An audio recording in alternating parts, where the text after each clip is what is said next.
4 ਗੋਲੀਆਂ ਲੱਗੀਆਂ ਜਣੇ ਨੂੰ ਆਪਣੇ ਮੋਢੇ ਤੇ ਚੁੱਕ ਕੇ 1 ਕਿਲੋਮੀਟਰ ਦੂਰ ਹਸਪਤਾਲ ਸੀ ਉੱਥੇ ਜਾ ਕੇ ਦਾਖਲ ਕਰਾਇਆ। ਰਾਹ 'ਚ ਕਿਸੇ ਬੰਦੇ ਨੇ ਮਦਦ ਨਹੀਂ ਕੀਤੀ। ਜਿਸਲੇ ਜਣੇ ਨੂੰ ਹੋਸ਼ ਆਈ ਹੈ ਦੌੜਦੀ ਸਿੱਧੀ ਘਰ ਗਈ ਹੈ, ਘਰੋਂ ਬੰਦੂਕ ਚੁੱਕ ਕੇ ਤੇ ਕੋਠੇ ਤੇ ਚੜ ਗਈ ਹੈ। ਜਾ ਕੇ ਬ੍ਰੈਸਟ ਖੋਲ ਕੇ ਤੇ ਜ਼ੋਰ ਦਾ ਆਖਿਆ ਸੂ ਜਿਨੇ ਮੇਰੇ ਜਣੇ ਨੂੰ ਗੋਲੀਆਂ ਮਾਰੀਆਂ ਨੇ ਉਹਦੀ ਮੈਂ ਨਸਲ ਮੁਕਾ ਦਿਆਂਗੀ। ਅਗੂ ਸੱਸ ਨੇ ਥੱਲੇ ਲਾਇਆ, ਉਹਨੇ ਆਖਿਆ ਧੀਏ ਛੱਡ ਪਰਾਂ, ਇਸ ਤਰ੍ਹਾਂ ਦੀਆਂ ਗੱਲਾਂ ਨਹੀਂ ਕਰੀਦੀਆਂ, ਆਪੇ ਉਹਨੂੰ ਅੱਲਾ ਪੁੱਛੇ। ਉਹਨੇ ਆਖਿਆ ਨਹੀਂ ਅੰਮਾ ਜੀ ਅੱਲਾ ਵੀ ਪੁੱਛੇਗਾ ਲੇਕਿਨ ਮੈਂ ਆਪੂ ਵੀ ਉਹਨਾਂ ਨੂੰ ਪੁੱਛਾਂਗੀ। ਬਾਹਰ ਥੱਲੇ ਲਾਇਆ। ਉਸ ਤੋਂ ਬਾਅਦ ਜਵਾਨ ਕਹਿੰਦਾ ਮੈਨੂੰ ਨਹੀਂ ਸੀ ਪਤਾ ਕਿ ਇਤਨੀ ਬਹਾਦਰ ਮੇਰੀ ਜਨਾਨੀ ਹੈ, ਉਹਦੀ ਵਜ੍ਹਾ ਨਾਲ ਹੀ ਮੇਰੀ ਜਾਨ ਬਚੀ ਸੀ। ਕਹਿੰਦਾ ਮੈਂ ਤੇ ਇੱਥੇ ਬਾਹਰ ਹੁੰਦਾ ਸਾਂ ਘਰ ਦੇ, ਜਿਸਲੇ ਉਹਦੇ ਨਾਲ ਮੇਰਾ ਰਿਸ਼ਤਾ ਕੀਤਾ ਨਾ ਤੇ ਮੈਂ ਸਾਫ਼ ਇਨਕਾਰ ਕਰ ਦਿੱਤਾ ਸੀ ਕਿ ਮੈਂ ਉੱਥੇ ਸ਼ਾਦੀ ਨਹੀਂ ਕਰਨੀ, ਕਿਉਂਕਿ ਕਹਿੰਦਾ ਉਹ ਹਮੇਸ਼ਾ ਜਿਹੜਾ ਮੱਝਾਂ ਗਾਵਾਂ ਰੱਖੀਆਂ ਸੀ ਗੋਹੇ ਨਾਲ ਲਿਪੀ ਰਹਿੰਦੀ ਸੀ, ਮੇਰਾ ਕੋਈ ਇਰਾਦਾ ਨਹੀਂ ਸੀ ਉਹਦੇ ਨਾਲ ਸ਼ਾਦੀ ਕਰਨ ਦਾ। ਲੇਕਿਨ ਅੰਮਾ ਆਖਿਆ ਨਹੀਂ ਪੁੱਤਰ ਅਸਾਂ ਤੇਰੀ ਸ਼ਾਦੀ ਉੱਥੇ ਹੀ ਕਰਨੀ ਹੈ। ਕਹਿੰਦਾ ਮੇਰੇ ਦਿਮਾਗ 'ਚ ਇਹ ਸੀ ਕੋਈ ਸ਼ਹਿਰ ਦੀ ਕੁੜੀ ਹੋਵੇਗੀ, ਪੜ੍ਹੀ ਲਿਖੀ ਹੋਵੇਗੀ, ਸੁਲਝੀ ਹੋਵੇਗੀ, ਮੈਨੂੰ ਤਾਂ ਨਹੀਂ ਸੀ ਨਾ ਪਤਾ। ਹਰ ਬੰਦੇ ਨੂੰ ਪਤਾ ਸੀ ਕਿ ਉਹ ਗੋਹੇ 'ਚ ਕੰਮ ਕਰਦੀ ਹੈ, ਉਹਦੇ ਕੋਲ ਕਿਹੜਾ ਕੋਈ ਚੰਗੀ ਸਮੈਲ ਆਵੇਗੀ। ਲੇਕਿਨ ਅੰਮਾ ਆਖਿਆ ਪੁੱਤਰ ਤੂੰ ਮੇਰੇ ਫੈਸਲੇ ਤੇ ਨਹੀਂ ਬੋਲਣਾ, ਜਿਸੇ ਤੇਰੀ ਸ਼ਾਦੀ ਹੋਵੇਗੀ ਤੇ ਸਾਰੀ ਜ਼ਿੰਦਗੀ ਮੈਨੂੰ ਦੁਆਵਾਂ ਦੇਂਗਾ। ਕਹਿੰਦਾ ਮੈਂ ਕਿਹਾ ਚਲੋ ਬਾਅਦ ਦੀ ਗੱਲ ਹੈ, ਹੁਣ ਮੈਂ ਤੁਹਾਨੂੰ ਰਾਜ਼ੀ ਕਰਨ ਵਾਸਤੇ ਲੱਗੇ ਹਾਂ। ਕਹਿੰਦਾ ਜਿਸ ਵੇਲੇ ਮੈਂ ਪਾਕਿਸਤਾਨ ਆਇਆ ਤੇ ਮੇਰੇ ਸਾਹਵਰੇ ਜਿਹੜੇ ਨੇ ਘਰ ਆ ਗਏ ਨੇ। ਕਹਿੰਦਾ ਘਰ ਨਾਲੇ ਐਡਾ ਵੱਡਾ ਡਰਮ ਦੁੱਧ ਦਾ ਭਰਿਆ, ਨਾਲ ਮੱਖਣ, ਨਾਲ ਸਾਗ, ਗੁੜ, ਕਹਿੰਦਾ ਇਸ ਤਰ੍ਹਾਂ ਦੀਆਂ ਚੀਜ਼ਾਂ ਲੈ ਕੇ ਘਰ ਹੈ। ਕਹਿੰਦਾ ਵਾਰੀ ਬੜਾ ਸੋਹਣਾ ਮੈਨੂੰ ਮਿਲੇ ਤੇ ਸੱਸ ਮੇਰੀ ਜਿਹੜੀ ਹੈ ਕਹਿੰਦਾ ਮੇਰੇ ਨਾਲ ਬਿਲਕੁਲ ਬਹਿ ਗਈ, ਬਾਰ ਮੇਰੀ ਕੰਧ ਤੇ ਹੱਥ ਫੇਰਦੀ ਸੀ, ਨਾਲੇ ਮੇਰੇ ਮੋਢਿਆਂ ਤੇ ਕਹਿੰਦਾ ਪਿਆਰ ਦਿੰਦੀ ਸੀ। ਕਹਿੰਦਾ ਉਹ ਕਾਫੀ ਦੇਰ ਬਹਿ ਕੇ ਗਏ। ਜਿਸਲੇ ਉੱਠ ਕੇ ਗਏ ਨੇ ਤੇ ਅੰਮਾ ਆਖਿਆ ਤੱਕੀ ਪੁੱਤਰ ਕਿਤਨਾ ਚਾਹ ਕਰਨ ਵਾਲੇ ਨੇ, ਹੋਰ ਵੀ ਬੰਦੇ ਤੈਨੂੰ ਮਿਲਣ ਆਏ ਨੇ, ਕਿਸੇ ਨੇ ਆ ਕੇ ਤੇਰੇ ਨੇੜੇ ਲੱਗਿਆ ਜਾਂ ਤੈਨੂੰ ਕਿਸੇ ਪਿਆਰ ਦਿੱਤਾ? ਉਹਨਾਂ ਆਖਿਆ ਨਹੀਂ ਅੰਮਾ ਜੀ ਲੇਕਿਨ ਇਹ ਜਿਹੜਾ ਬਨਾਵਟੀ ਕਰਨ ਲੱਗੇ ਨੇ ਇਹ ਇੰਜ ਦੇ ਬੰਦੇ ਨਹੀਂ ਆ। ਕਹਿੰਦਾ ਬਹਰਹਾਲ ਪੁੱਤਰ ਆਪੇ ਤੇਰੀ ਸ਼ਾਦੀ ਹੋਈ ਤੇ ਤੈਨੂੰ ਪਤਾ ਲੱਗ ਜਾਏਗਾ। ਕਹਿੰਦਾ ਜਿਸਲੇ ਬਰਾਤ ਗਈ ਹੈ ਨਾ ਉੱਥੇ ਪਿੰਡ ਪਹੁੰਚੀ ਹੈ, ਕਹਿੰਦਾ ਰਾਹ ਵਿੱਚ ਹੀ ਉਹ ਖਲੋਤੇ ਸੀ ਉਹਨਾਂ ਦੇ 2-3 ਬੰਦੇ, ਕਹਿੰਦਾ ਨਾਲ ਲੈ ਕੇ ਬਰਾਤ ਨੂੰ ਟੁਰ ਪਏ, ਚਲੋ ਇਸ ਰਾਹ ਆਵੋ। ਕਹਿੰਦਾ ਜਿਸਲੇ ਉੱਥੇ ਪਹੁੰਚਿਆ ਕਹਿੰਦਾ ਪਿੰਡ ਦੇ ਇਤਨੇ ਬੰਦੇ ਇਕੱਠੇ ਹੋਏ ਸੀ ਵੈਲਕਮ ਕਰਨ ਵਾਸਤੇ। ਕਹਿੰਦਾ ਹਰ ਬੰਦੇ ਨੂੰ ਵਾਰੀ ਫੜ ਕੇ ਤੇ ਸਾਈਡ ਤੇ ਬਿਠਾਉਂਦੇ ਸੀ, ਨਾਲ ਪਾਣੀ ਦਿੰਦੇ ਸੀ, ਪੁੱਛਦੇ ਸੀ ਕਿ ਕੋਈ ਬੰਦਾ ਰਹਿ ਤੇ ਨਹੀਂ ਗਿਆ ਜਿਹਨੂੰ ਪਾਣੀ ਨਹੀਂ ਮਿਲਿਆ। ਕਹਿੰਦਾ ਇਤਨੀ ਇੱਜ਼ਤ ਦੇ ਰਹੇ ਸੀ। ਕਹਿੰਦਾ ਮੈਂ ਵੀ ਉੱਥੇ ਬੈਠਿਆ ਤੱਕਦਾ ਸਾ ਪਿਆ ਸਟੇਜ ਤੇ।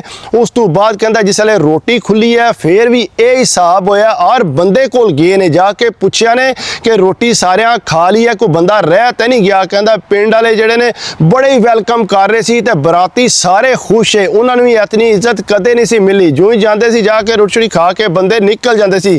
ਕਹਿੰਦਾ ਉਸ ਟਾਈਮ ਜਿੰਨੀ ਦੇਰ ਤੱਕ ਅਸੀਂ ਨਹੀਂ ਉੱਠੇ ਇੰਨੀ ਦੇਰ ਕੋਈ ਬਰਾਤੀਆ ਜਿਹੜਾ ਕਿ ਅੱਗੇ ਪਿੱਛੇ ਨਹੀਂ ਹੋਇਆ। ਕਹਿੰਦਾ ਬੰਦੇ ਆਪਣੀਆਂ ਗੱਡੀਆਂ ਲੈ ਕੇ ਨੱਸ ਪੈਂਦੇ ਨੇ। ਕਹਿੰਦਾ ਪਿੰਡ ਵਾਲਿਆਂ ਇਤਨੀ ਜ਼ਿਆਦਾ ਇੱਜ਼ਤ ਦਿੱਤੀ। ਕਹਿੰਦਾ ਉਸ ਤੋਂ ਬਾਅਦ ਮੈਨੂੰ ਠਾਲ ਕੇ ਦੂਸਰੀ ਸਾਈਡ ਤੇ ਲੈ ਗਏ, ਉੱਥੇ ਅੱਗੇ ਦੁਲਹਨ ਵੀ ਸੋਫੇ ਤੇ ਬੈਠੀ ਸੀ, ਮੈਂ ਵੀ ਨਾਲ ਜਾ ਕੇ ਬਹਿ ਰਿਹਾ। ਕਹਿੰਦਾ ਮੇਰੀਆਂ ਸਾਲੀਆਂ ਵੀ ਸੀ, ਹੋਰ ਵੀ ਰਿਸ਼ਤੇਦਾਰ ਸੀ, ਕਹਿੰਦੇ ਬੜੇ ਮੇਰੇ ਨਾਲ ਮਜ਼ਾਕ ਸ਼ਾਕ ਕਰਨ ਤੇ ਫਟਵਾ ਮੇਰੇ ਨਾਲ ਅਟੈਚ ਹੋ ਗਈਆਂ। ਬਹਰਹਾਲ ਕਹਿੰਦਾ ਜਿਸਲੇ ਉੱਥੋਂ ਰੁਖਸਤ ਹੋਣ ਲਿਆ ਫਿਰ ਵੀ ਬੜਾ ਸੋਹਣਾ ਸਾਨੂੰ ਰੁਖਸਤ ਕੀਤਾ ਨੇ। ਕਹਿੰਦਾ ਮੈਂ ਤੇ ਦਿਮਾਗ ਤੇ ਇਹ ਹੀ ਸੋਚਿਆ ਸੀ ਕਿ ਇਹਦੇ ਕੋਲ ਜਿਸਲੇ ਮੈਂ ਰਾਤੀ ਜਾਣਾ ਇਹਦੇ ਕੋਲੋਂ ਸਮੈਲ ਆਵੇਗੀ ਗੋਹੇ ਦੀ। ਕਹਿੰਦਾ ਜਿਸਲੇ ਫਿਰ ਮੈਂ ਰਾਤੀ ਗਿਆ ਨਾ, ਕਹਿੰਦਾ ਘੂੰਗੜ ਜਿਸਲੇ ਉਹਦਾ ਮੈਂ ਚੁੱਕਿਆ ਤੇ ਮੈਂ ਦੇਖ ਕੇ ਪਰੇਸ਼ਾਨ ਹੋ ਗਿਆ, ਬੜੀ ਸੋਹਣੀ ਤਿਆਰ ਹੋਈ ਸੀ। ਕਹਿੰਦਾ ਮੈਂ ਤੇ ਪਰੇਸ਼ਾਨ ਹੋ ਗਿਆ ਤਾਂ ਕਿ ਮੈਂ ਤੇ ਸੋਚਿਆ ਵੀ ਨਹੀਂ ਸੀ ਕਿ ਇਤਨੀ ਸੋਹਣੀ ਹੋਵੇਗੀ ਮੇਰੀ ਦੁਲਹਨ ਜਿਹੜੀ ਹੈ। ਕਹਿੰਦਾ ਬਹਰਹਾਲ ਸਾਂ ਰਾਤ ਗੁਜ਼ਾਰੀ, ਜਿਸਲੇ ਸੁਬਹ ਹੋਈ ਹੈ ਕਹਿੰਦਾ ਮੈਂ ਵੱਖੀ ਪ੍ਰਤੀ ਤੇ ਉਹ ਉੱਥੇ ਹੈ ਹੀ ਕੋਨਾ। ਕਹਿੰਦਾ ਜਿਸਲੇ ਮੈਂ ਥੱਲੇ ਗਿਆ ਜਾ ਕੇ ਤੱਕਿਆ ਤੇ ਉਹ ਅੰਮਾਰਾਂ ਕੋਲ ਜਾ ਕੇ ਉੱਥੇ ਬੈਠੀ ਤੇ ਗੱਲਾਂ ਬਾਤਾਂ ਕਰਨ ਲੱਗੀ। ਕਹਿੰਦਾ ਮੈਂ ਕਿਹਾ ਇਹ ਚੰਗੀ ਗੱਲ ਆ। ਕਹਿੰਦਾ ਸਾਰੇ ਉਹਦੇ ਨਾਲ ਅੱਗੇ ਪਿੱਛੇ ਹੋਏ। ਕਹਿੰਦਾ ਇਸੇ ਤਿਆਰ ਸ਼ਿਆਰ ਹੋਏ ਵਲੀਮੇ ਵਾਸਤੇ। ਕਹਿੰਦਾ ਜਿਸਲੇ ਉੱਥੇ ਅਸੀਂ ਹੋਟਲ ਪਹੁੰਚੇ ਆ, ਕਹਿੰਦਾ ਫਿਰ ਉਹ ਵੀ ਆ ਗਏ ਕੁੜੀ ਵਾਲਿਆਂ ਦੇ ਸਾਰੇ। ਕਹਿੰਦਾ ਬੜੇ ਸੋਹਣੇ ਆਏ, ਆ ਕੇ ਸਾਡੇ ਜਿਹੜੇ ਬੰਦੇ ਨੇ ਕਹਿੰਦਾ ਉੱਠ ਕੇ ਉਹਨਾਂ ਨੂੰ ਜਾ ਕੇ ਮਿਲਦੇ ਸੀ, ਕਿਉਂਕਿ ਉਹਨਾਂ ਇੱਜ਼ਤ ਹੀ ਇਤਨੀ ਦਿੱਤੀ ਸੀ। ਕਹਿੰਦਾ ਸਾਰਿਆਂ ਨੂੰ ਬਿਠਾਉਂਦੇ ਨੇ, ਮੈਨੂੰ ਵੀ ਨਜ਼ਰ ਆਉਂਦਾ ਸੀ ਪਿਆ ਕਿ ਇੱਕ ਪਾਸੋਂ ਪਿਆਰ ਲੱਭੇ ਤੇ ਦੂਸਰੀ ਤਰਫੋਂ ਆਪੋ ਆਪ ਹੀ ਹੋ ਜਾਂਦਾ ਹੈ। ਕਹਿੰਦਾ ਪਰ ਉੱਥੇ ਬੈਠੇ ਸਾਰੇ ਇੱਕ ਦੂਜੇ ਨਾਲ ਗੱਪਾਂ ਲਾਉਣ ਪਏ, ਬੜਾ ਇੰਜੋਏ ਕਰ ਰਹੇ ਸੀ। ਕਹਿੰਦਾ ਮੈਂ ਅਕਸਰ ਤੱਕਿਆ ਸ਼ਾਦੀਆਂ ਦੇ ਬੰਦੇ ਆਪਣੇ ਮੂੰਹ ਸਿਰ ਬੈਠੇ ਹੁੰਦੇ ਨੇ, ਕੋਈ ਕਿਸੇ ਨਾਲ ਗੱਲ ਨਹੀਂ ਕਰਦਾ, ਲੇਕਿਨ ਕਹਿੰਦਾ ਮੇਰੇ ਵਲੀਮੇ ਤੇ ਜਿਹੜਾ ਸਾਰੇ ਬੰਦੇ ਗੱਪਾਂ ਲਾ ਰਹੇ ਸੀ ਤੇ ਬੜੇ ਖੁਸ਼ ਹੈ। ਕਹਿੰਦਾ ਮੇਰੇ ਕੋਲ ਵੀ ਆ ਕੇ ਕਾਫੀ ਦੇਰ ਬੈਠੇ ਰਹੇ ਨੇ। ਕਹਿੰਦਾ ਜਿਸਲੇ ਵਲੀਮਾ ਖਤਮ ਹੋ ਗਿਆ ਤੇ ਮੈਨੂੰ ਆਂਦੇ ਨੇ ਕਿ ਚੱਲ ਪੁੱਤਰ ਆ ਜਾ, ਗੱਡੀ ਆਈ ਆ ਚਲੀਏ। ਕਹਿੰਦਾ ਮੈਂ ਕਿਹਾ ਮੈਂ ਸੁਬਹ ਆਵਾਂਗਾ ਅੱਜ ਨਹੀਂ। ਉਹਨਾਂ ਕਿਹਾ ਨਹੀਂ ਪੁੱਤਰ ਅਸੀਂ ਤੈਨੂੰ ਅੱਜ ਲੈ ਕੇ ਜਾਣਾ ਹੈ। ਕਹਿੰਦਾ ਮੈਨੂੰ ਨਾਲ ਲੈ ਗਏ ਉੱਥੇ। ਕਹਿੰਦਾ ਜਿਸਲੇ ਖੜਿਆ ਨੇ ਤੇ ਗੱਡੀ ਬੜੀ ਸੋਹਣੀ ਲਿਆਂਦੀ ਸੀ ਨੇ, ਚੰਗੀ ਡਬਲ ਕੈਬਨ ਵਾਲੀ। ਕਹਿੰਦਾ ਮੈਂ ਉੱਥੇ ਪਹੁੰਚਿਆ, ਪਿੰਡ ਵਾਲੇ ਸਾਰੇ ਆ ਗਏ, ਆ ਕੇ ਮੇਰੇ ਨਾਲ ਸਲਾਮ ਦੁਆ ਕਰੋ। ਇਹਨੇ ਕਹਿੰਦਾ ਇੱਕ ਲਾਦਾ ਡੇਰਾ ਜਿਹਾ ਬਣਾਇਆ ਨੇ, ਉੱਥੇ ਬਹਿ ਕੇ ਗੱਪਸ਼ਪ ਹੋਈ ਸਾਰਿਆਂ ਨਾਲ। ਕਹਿੰਦਾ ਮੈਨੂੰ ਵੀ ਬੜਾ ਮਜ਼ਾ ਆਇਆ, ਮੈਂ ਤੇ ਕਦੇ ਸੋਚਿਆ ਨਹੀਂ ਸੀ ਕਿ ਇਤਨੀ ਮੈਨੂੰ ਵੀ ਕਿਸੇ ਪਿੰਡ 'ਚ ਜਾ ਕੇ ਇੱਜ਼ਤ ਮਿਲੇਗੀ। ਕਹਿੰਦਾ ਮੇਰਾ ਬਹਰਾਲ ਅਸਲ ਗੱਲ ਹੈ ਦਿਲ ਨਹੀਂ ਸੀ ਕਰ ਰਿਹਾ ਉੱਥੋਂ ਵਾਪਸ ਆਵਣ ਤੇ, ਲੇਕਿਨ ਉੱਥੇ ਮੈਂ ਰਹਿ ਵੀ ਨਹੀਂ ਸੀ ਸਕਦਾ। ਕਹਿੰਦਾ ਇੱਕ ਰਾਤ ਮੈਂ ਉੱਥੇ ਰਿਹਾ, ਉਸ ਤੋਂ ਬਾਅਦ ਕਹਿੰਦਾ ਮੈਂ ਵਾਪਸ ਆ ਗਿਆ। ਕਹਿੰਦਾ 4-5 ਦਿਨ ਗੁਜ਼ਰੇ ਨੇ, ਜਨਾਨੀ ਮੇਰੀ ਸਾਰਾ ਕੁਝ ਭੁੱਲ ਭੱਲ ਗਈ ਕਿ ਮੈਂ ਦੁਲਹਨ ਸਾਂ। ਕਹਿੰਦਾ ਕੱਪੜੇ ਉਹਨੇ ਸਾਈਡ ਤੇ ਰੱਖੇ ਤੇ ਘਰ ਮਗਰ ਹੋ ਗਈ, ਘਰ ਨੂੰ ਉਹਨੇ ਸੈੱਟ ਕਰਨਾ ਸ਼ੁਰੂ ਕਰ ਦਿੱਤਾ, ਕੋਈ ਚੀਜ਼ਾਂ ਇੱਧਰ ਰੱਖੇ ਕੋਈ ਇੱਧਰ ਰੱਖੇ। ਕਹਿੰਦਾ ਇਤਨਾ ਜ਼ਿਆਦਾ ਉਹ ਘਰ ਦਾ ਖਿਆਲ ਕਰਨ ਲੱਗ ਪਈ। ਕਹਿੰਦਾ ਨਿੱਕਾ ਭਾਈਆ ਜਿਹੜਾ ਮੇਰਾ ਨਾ, ਉਹਦੀ 2-3 ਦਫਾ ਲੜਾਈ ਹੋ ਬੈਠੀ ਸੀ। ਮੈਂ ਤੇ ਕਹਿੰਦਾ ਬਾਹਰ ਸਾਂ, ਸਾਡੀ ਕੋਈ ਜਗ੍ਹਾ ਸੀ, ਉਹਦੇ ਬੰਨੇ ਦੀ ਵਜ੍ਹਾ ਤੋਂ ਬੜੀ ਲੜਾਈ ਹੋਈ ਹੈ। ਭਾਈਆ ਮੇਰਾ ਵੀ ਬੜਾ ਗੁੱਸੇ ਵਾਲਾ ਹੈ, ਉਹਨਾਂ ਨਾਲ ਲੜਿਆ, ਲੇਕਿਨ ਇਹਨੇ ਢੇਰ ਮਾਰ ਖਾਧੀ ਹੈ 2-3 ਦਫਾ ਉਹਨਾਂ ਕੋਲੋਂ।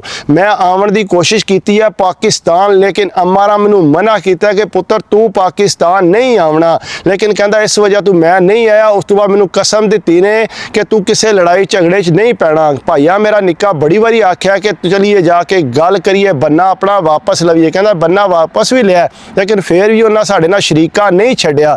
ਬਹਰਹਾਲ ਕਹਿੰਦਾ ਜਿਸ ਵੇਲੇ ਫਿਰ ਇੰਜ ਹੋਇਆ ਕਿ ਮੈਂ ਛੁੱਟੀ ਕੱਢ ਕੇ ਵਾਪਸ ਟੁਰ ਗਿਆ ਤੇ ਨਿੱਕੇ ਭਾਈਏ ਨੇ ਕਿਧਰੇ ਲੜਾਈ ਫੇਰ ਕੀਤੀ। ਕਹਿੰਦਾ ਰਾਤੀ ਕਿ ਉਹ ਆਉਂਦਾ ਸੀ ਪਿਆ ਤਾਂ ਉਹਨਾਂ ਪਿੱਛੋਂ ਫਾਇਰਿੰਗ ਖੋਲੀ। ਕਹਿੰਦਾ ਜਿਸ ਵੇਲੇ ਫਾਇਰਿੰਗ ਖੋਲੀ ਤੇ ਉਹਦੀ ਲੱਤ ਤੇ ਫਾਇਰ ਲੱਗ ਗਿਆ ਤੇ ਮੈਂ ਵਾਪਸ ਆ ਗਿਆ। ਮੈਂ ਕਿਹਾ ਮੈਂ ਨਹੀਂ ਉਹਨਾਂ ਨੂੰ ਛੱਡਣਾ ਜਿਹਨੇ ਮੇਰੇ ਭਰਾਵਾਂ ਨੂੰ ਫਾਇਰ ਮਾਰਿਆ। ਅੱਗੇ ਅੰਮਾ ਜੀ ਤੁਸੀਂ ਚੁੱਪ ਕਰਾ ਦਿੰਦੇ ਹੋ, ਹੁਣ ਇਸ ਵਾਰੀ ਨਾ ਮੈਨੂੰ ਚੁੱਪ ਕਰਾਇਓ। ਕਹਿੰਦਾ ਮੈਂ ਇਸ ਵੇਲੇ ਵਾਪਸ ਆਇਆ ਤੇ ਜਨਾਨੀ ਮੇਰੀ ਆਂਦੀ ਹੈ ਕਿ ਨਾ ਤੁਸੀਂ ਇਸ ਤਰ੍ਹਾਂ ਦਾ ਕੰਮ ਕਰੋ, ਰਹਿਣ ਦਿਓ। ਉਹਨਾਂ ਕਿਹਾ ਨਹੀਂ, ਹੁਣ ਮੈਂ ਬਦਲਾ ਲੈਣਾ ਹੀ ਲੈਣਾ। ਕਹਿੰਦਾ ਉਹਨਾਂ ਨੂੰ ਪਤਾ ਲੱਗ ਗਿਆ ਸੀ ਮੈਂ ਆ ਗਿਆ। ਕਹਿੰਦਾ ਮੇਰੀ ਬੇਵਕੂਫੀ ਇਹ ਹੈ ਕਿ ਮੈਂ ਮੋਟਰਸਾਈਕਲ ਦੇ ਜਿਹੜਾ ਨਾ ਉਹ ਜਨਾਨੀ ਦੇ ਪਿੰਡੂ ਭਿਆਉਂਦਾ ਸਾਂ। ਕਹਿੰਦਾ ਜੋ ਹੀ ਅਸੀਂ ਆਉਨੇ ਆ ਪਏ ਤੇ ਰਾਹ ਸਾਨੂੰ ਪਤਾ ਨਹੀਂ ਲੱਗਾ, ਹਨੇਰੇ 'ਚ ਫਾਇਰਿੰਗ ਹੋ ਗਈ ਹੈ। ਕਹਿੰਦਾ ਜੋ ਹੀ ਫਾਇਰਿੰਗ ਹੋਈ ਹੈ ਸਿੱਧੇ ਫਾਇਰ ਜਿਹੜਾ ਕਹਿੰਦਾ ਮੈਨੂੰ ਲੱਗੇ ਨੇ ਫਰੰਟ ਤੇ, ਮੈਂ ਹੀ ਬੈਠਿਆ ਸਾਂ। ਕਹਿੰਦਾ ਮੈਂ ਥੱਲੇ ਡਿੱਠਾ ਤੇ ਨਾਲ ਹੀ ਉਹ ਨੱਸ ਗਏ ਨੇ। ਕਹਿੰਦਾ ਜਨਾਨੀ ਨੇ ਢੇਰ ਰੌਲਾ ਸ਼ੁਲਾ ਪਾਇਆ ਜਿਤਨੀ ਕੋਈ ਮੈਨੂੰ ਹੋਸ਼ ਹੀ, ਲੇਕਿਨ ਕੋਈ ਬੰਦਾ ਵੀ ਨੇੜੇ ਨਹੀਂ ਲੱਗਾ। ਕਹਿੰਦਾ ਫਿਰ ਉਹਨੇ ਜਿਹੜਾ ਆਪੂ ਬਜ਼ਾਤੇ ਖੁਦ ਮੋਢਿਆਂ ਤੇ ਚੁੱਕ ਕੇ ਤੇ ਮੈਨੂੰ ਹਸਪਤਾਲ ਲਿਆਂਦਾ। ਕਹਿੰਦਾ ਮੈਨੂੰ ਉਦੋਂ ਪਤਾ ਲੱਗਾ ਕਿ ਕਿਤਨੀ ਕੋ ਬਹਾਦਰ ਹੈ। ਕਹਿੰਦਾ ਬਹਰਹਾਲ ਜਿਸ ਵੇਲੇ ਫਿਰ ਮੈਂ ਥੋੜਾ ਜਿਹਾ ਠੀਕ ਹੋਇਆ ਤੇ ਜਨਾਨੀ ਮੇਰੀ ਨੇ ਦੱਸਿਆ ਵੀ ਨਹੀਂ ਤੇ ਉਹਨੂੰ ਪਤਾ ਲੱਗ ਗਿਆ ਸੀ ਗੋਲੀਆਂ ਕਿੰਨੇ ਮਾਰੀਆਂ ਨੇ। ਕਹਿੰਦਾ ਉਹਨੇ ਘਰੋਂ ਚੁੱਕੀ ਬੰਦੂਕ ਤੇ ਸਿੱਧੀ ਟੁਰ ਗਈ ਉਹਨਾਂ ਦੇ ਘਰ। ਕਹਿੰਦਾ ਦਰਵਾਜ਼ਾ ਖੋਲ ਕੇ ਤੇ ਜਾ ਕੇ ਉਹਨੇ ਤੱਕਿਆ ਨਾ ਕਿਹਨੂੰ ਗੋਲੀ ਲੱਗੇਗੀ। ਕਹਿੰਦਾ ਉਹਨੇ ਸਿੱਧਾ ਬ੍ਰੈਸਟ ਜਿਹੜਾ ਉਹ ਖੋਲ ਦਿੱਤਾ। ਕਹਿੰਦਾ ਉਹਨਾਂ ਦੀ ਇੱਕ ਕੁੜੀ ਨੂੰ ਲੱਗ ਗਿਆ ਤੇ ਇੱਕ ਉਹਨਾਂ ਦੀ ਜਨਾਨੀ ਨੂੰ ਲੱਗ ਗਿਆ। ਕਹਿੰਦਾ ਕੁੜੀ ਜਿਹੜੀ ਆ ਉਹ ਥਾਂ ਤੇ ਹੀ ਫੌਤ ਹੋ ਗਈ ਤੇ ਜਿਹੜੀ ਉਹ ਜਨਾਨੀ ਹੈ ਉਹ ਜਿਹੜਾ ਬਚ ਗਈ। ਕਹਿੰਦਾ ਜਿਸ ਵੇਲੇ ਘਰ ਇਹ ਸਾਰਿਆਂ ਨੂੰ ਪਤਾ ਲੱਗ ਗਿਆ ਕਿ ਇਹਦੀ ਜਨਾਨੀ ਨੇ ਫਾਇਰਿੰਗ ਖੋਲੀ ਹੈ ਤੇ ਫਲਾਣਿਆਂ ਦੀ ਕੁੜੀ ਕਤਲ ਕਰ ਦਿੱਤੀ ਹੈ। ਕਹਿੰਦਾ ਮੈਂ ਤੇ ਇਹ ਬੈੱਡ ਤੇ ਹੀ ਸਾਂ, ਮੈਨੂੰ ਆਪੂ ਪਰੇਸ਼ਾਨੀ ਪੜ ਗਈ। ਕਹਿੰਦਾ ਅੰਮਾ ਰੀ ਇਹਦੇ ਮਗਰ ਕੁੜੀਏ ਜਾ ਤੂੰ ਵਾਪਸ ਟੁਰ ਜਾ। ਕਹਿੰਦਾ ਨਹੀਂ ਮੈਂ ਕੋ ਨਹੀਂ ਜਾਣਾ, ਤੂੰ ਪੁਲਿਸ ਆਉਂਦੀ ਹੈ 100 ਵਾਰੀ ਆਵੇ ਮੈਂ ਨਹੀਂ ਜਾਣਾ। ਕਹਿੰਦਾ ਜਿਸ ਵੇਲੇ ਫਿਰ ਪੁਲਿਸ ਆਈ ਉਹਨਾਂ ਇਹਨੂੰ ਫੜ ਕੇ ਖੜਿਆ। ਕਹਿੰਦਾ ਮੈਂ ਤਾਂ ਉੱਠਣ ਜੋਗਾ ਇਹ ਹੈ ਹੀ ਕੋ ਨਾ ਸਾਂ। ਕਹਿੰਦਾ ਪੁਲਿਸ ਲੈ ਗਈ। ਕਹਿੰਦਾ ਜ਼ਾਹਰੀ ਗੱਲ ਹੈ ਮੇਰੇ ਸਾਹਮਣੇ ਜਿਹੜਾ ਉਹਨਾਂ ਦੀ ਗੱਲਬਾਤ ਚੰਗੀ ਭਲੀ ਹੈ।